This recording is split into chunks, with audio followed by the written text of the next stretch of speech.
یوازې په دې خفه نه یو چې ګنې موږ به مړه شو موږ ته به مرض ولګېږي لیکن زه خفه په دې باندې به چې الله د خپل کور نه بیا موږ منع کوي دلته موږ د الله د کور نه منع کیږو زما وروڼو نن چې موږ په دې وخت کې په دې آفت باندې مبتلا یو وجه هم دا ده چې موږ ګناه ته ګناه نه ویله ګناه نه شمارلی کېدله نن ځکه په دې مصیبت کې موږ ګرفتار شو زه ډېر په افسوس سره ویم الله رب العالمین چې کوم فیصلې کوي هغې فیصلې مخې ته ټول خلک عاجزه دی خو نن تاسو وګورئ د الله قدرت ته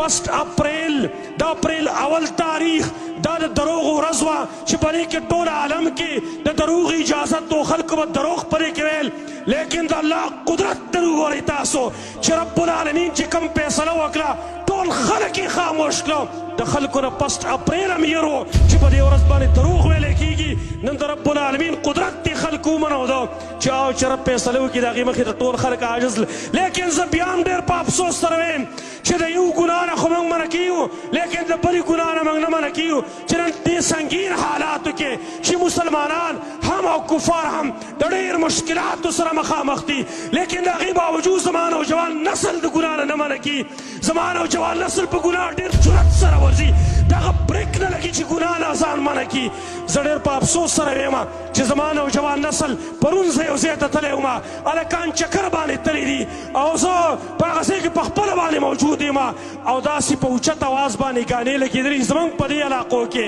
زموږ په دې پښتنو کې زموږ د دې مسلمانانو په نسل کې زما وروڼو چېرته لاړئ تاسو نه الله ولې یړ دی د الله نه ولې نه یېرېږئ تاسو د الله د عذاب نه ولې نه یېرېږئ نن دومره جرأت په تاسو کې پیدا شوی دی چې د الله د عذاب مخې ته هم تاسو ګناهونه کوئ تاسو کې شرم نشته دی تاسو کې حیا نشته دی تاسو د خپل الله نه یېرېږئ صریبونه نه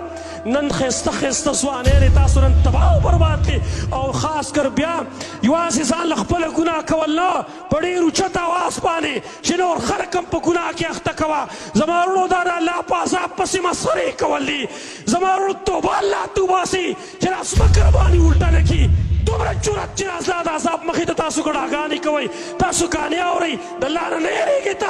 تاسو نه به عقل کوم ځای کې موږ واخلو چېرته بازار کې عقل خرڅېدلی موږ به تاسو نه اخیستلی وی لیکن زما د نوجوان نسل نن ګناهونو عقل دومره خراب کړی دی چې د الله د عذاب مخې ته دی ګډېږي د الله د عذاب مخې ته دی کانې او ناچونه کوي هلته زما وروڼو د الله نه ویرېږئ نن معاشره د دروغو نمونه ګرځېده ده الله رب العالمین سوال دی چې الله رب العالمین موږ له دې آفت نه خلاص کړي الله رب العالمین د مسلمانانو دې مصیبتونو نه خلاص کړي الله رب العالمین موږ هر څه یو ستا بندګان یو یا الله موږ دا عذاب اوچت کا دا تکلیف زموږ نه اوچت کا یوازې په دې خفه نه یو چې ګنې موږ به مړه شو موږ ته به مرض ولګېږي لیکن زه خفه په دې باندې به چې الله د خپل کور نه بیا موږ منع کوي دلته موږ د الله د کور نه منع کیږو د الله کور کې سجدې ته موږ بیا جوړېږو نه د الله رب العالمین کلام ته بیا موږ نه جوړېږو داسې آفت را باندې راغی چې نن زه الله دا د الله کلام ته ما نه پرېږدي د الله کلام اورېدو ته ما خلک نه پرېږدي ما مسجد ته خلک نه پرېږدي داسې آفت را باندې راغی نو په دغه باندې نه یو لیکن په خپل دین باندې خفه یو چې دین نه پاتې نه شي زما وروڼو راځئ چې نن الله ته توبه وباسو چې دا دین نه پاتې نه شي